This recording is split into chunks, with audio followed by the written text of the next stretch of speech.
Hi, welcome. It's Carly Hunt here doing our next section on intravenous anesthetics. This is based off of chapter 8 from Miller and Pardo, Basics of Anesthesia. We're going to hit on intravenous anesthetics today and what they're used for and what their clinical uses are and side effects are. They're used for rapid induction of general anesthesia, so they're often called induction agents. And when they're given to induce anesthesia, they're giving a bolus dose, which means a large dose all at once. Sedation, it's also used for sedation throughout the hospital and in the ICUs, procedural sedation.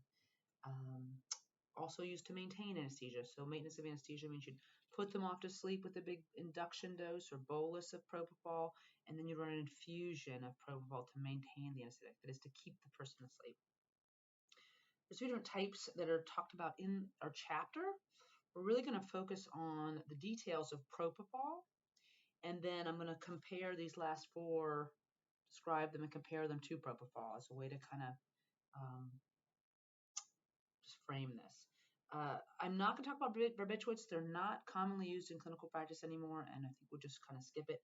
I'm also not going to try to focus heavily on pharmacokinetics and pharmacodynamics and cerebral protection. We're just going to kind of go more towards clinical use, side effects, when we use it, how we use it, what the risks are. Okay?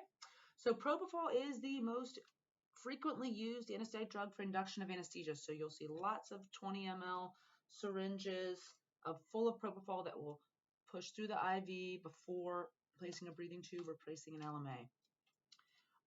They produce, depending on which, propofol produces sedation.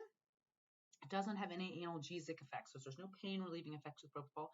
It just renders people unconscious. It is not water soluble, so it's actually suspended in a lipid emulsion that can cause a couple issues. It can allow bacteria to grow in the propofol, so if you draw propofol, it needs to be used within 12 hours. Can't sit around longer than that, or bacteria will grow in it. And also can cause some pain on injection. So when you inject this into the person's arm, you'll hear us telling patients that there's going to be some pain in their arm, stinging, aching.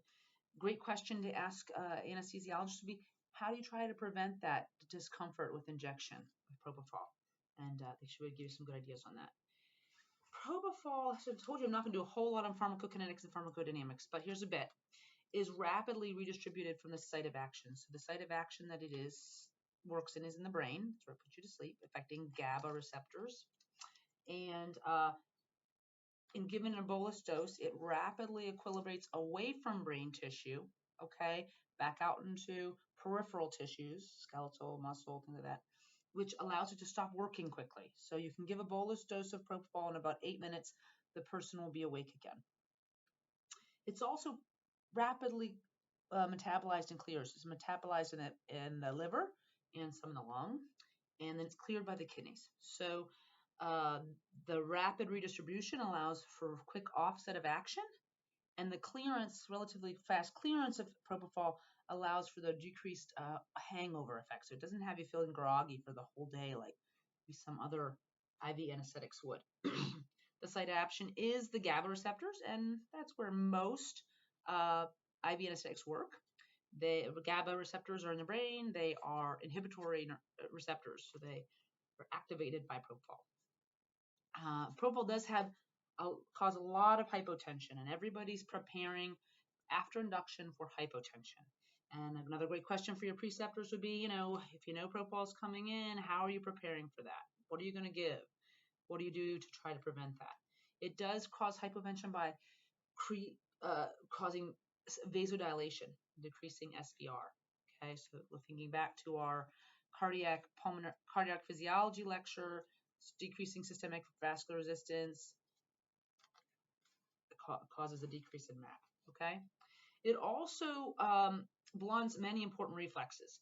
Baroreflexes are blunted, so you won't generate a elevated heart rate in response to low blood pressures, so you can get really severe bradycardia with this. It also blunts your respiratory drive to hypoxia and hypercarbia. So it is a respiratory depressant. It also reduces upper airway reflexes, which can cause aspiration. It relaxes the upper airway muscles, so it can cause obstruction. So when you take all these respiratory responses together, unless you know you can breathe for a person, either by intubating them, ventilating them, or putting an LMA in, supraglottic area in, you shouldn't be using propofol. Okay? It has antiemetic properties, and they have created it's a prodrug called phosphopropofol, which is similar in all ways to propofol, except that it doesn't have the pain and injection, and it doesn't have the bacterial growth issue. They talked about that in a chapter. We'll look that back over. Not super important, but I just want to touch on it since it is there. Propofol infusion syndrome. It's seen in people who are on long infusions of propofol. Metabolic acidosis, rhabdomyolysis, and hyperkalemia could be a good presentation topic or just an interesting thing to read about. You see that more commonly in the ICU than when you would in the OR, but it's an interesting syndrome. So now kind of wrapped up a little more in-depth discussion on propofol. Now we're going to compare propofol to the other IV anesthetics that you'll see in the OR. I tried to pick the most common ones so that you'd actually get to see these over the next 2 weeks. Benzodiazepines. The one you'll see commonly used in Lynchburg General and Virginia Baptist Hospital are midazolam. It's also called Versed. It's a brand name. And it's, you'll notice that midazolam is used predominantly as a pre-medication. We give 2 milligrams of it at the very beginning of a surgery, and it creates some amnesia and some anxiolysis for the patient. It does not have any analgesic properties. It does act at the GABA receptors in the brain. That's how it works, just like propofol. You can use midazolam and other benzodiazepines as an induction agent. There's a lot of delayed awakening. Versed and lorazepam, they hang around for a while. So that's why it's not typically used for inducing anesthesia in large bolus doses. It's also an effective anticonvulsant. So if a patient sees you can give Versed, it will work to stop the seizures. There's a versatile agent called flumazenil, which is unique among among IV anesthetics, and it is cardiovascularly quite stable. And a great question to ask your preceptor or to do a presentation on would be how benzodiazepines affect cardiovascular system and the respiratory systems when they're given alone compared to when they're given in conjunction with opioid or narcotic type medication, and sort of the additive effects of mixing those. So it's really interesting stuff if that's a great question to ask while you're in the OR and learn about from your chapter. Ketamine. Ketamine is always the exception. Everything, it's almost the opposite of every other IV anesthetic. So it does not have any respiratory depressant, minimal respiratory depressant effects. It does not inhibit airway reflexes, so though you're still able to protect your airway even at induction doses of ketamine. It does increase heart rate, increase blood pressure, and it also has analgesic effects. It does not act at the GABA receptor. It actually acts at the NMDA receptor. And again, we're not going to get into a ton about the receptors, but that just so that you know this one works in a different way. You can induce with this medication intravenously through an IV or IM with an injection into a muscle. Some downsides. It can have some hallucinatory effects that can cause a lot of emergence delirium and be upsetting for patients. It is now being used in subanesthetic doses for chronic pain and depression. So, small doses of that have been shown to help with pain and depression. Kind of interesting stuff. And great question to ask your preceptor about ketamine is when they're using ketamine in their practice and why. Terrific question to ask them. It's sort of the oddball of the IV anesthetic world, and it's used in specific instances for certain purposes. So you might want to ask about that. Great question. Etomidate. Etomidate is a lot like propofol, okay? It just has minimal hemodynamic effects. So when you have a heart patient who sometimes has decreased myocardial contractility, coronary artery disease, severe aortic stenosis, it's a great drug. It does not lower blood pressure and affect heart rate in the way that propofol does. It does have a side effect that's concerning. It does cause adrenocortical suppression, and there's some debate about how important that is or not clinically, but that is something to think about. A great question from this slide to ask is management of patients with severe aortic stenosis hemodynamically. So you're trying to avoid hypotension and tachycardia in these patients, and you can talk to your preceptors about how they would take care of a patient that needed surgery that had severe aortic stenosis. Last, dexmedetomidine is a selective alpha-2 agonist. It's similar to clonidine.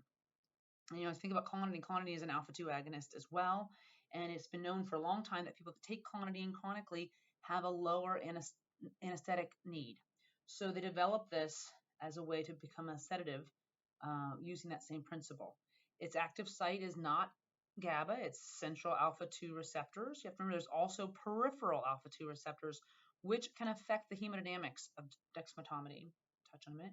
It has sedative properties and analgesic properties and has less respiratory depression than propofol. It is thought to be beneficial in the prevention of emergence delirium in children and in the elderly. So you may see it given in those populations to prevent that. Or if someone is having emergence delirium in the recovery room, you may go ahead and give them Precedex or dexmedetomidine in small doses to help with that emergence delirium. It's often used in the ICU. The cardiovascular effects for dexmedetomidine are different whether you're giving a bolus or an infusion. You can read about that in your chapter. You can do a presentation on that.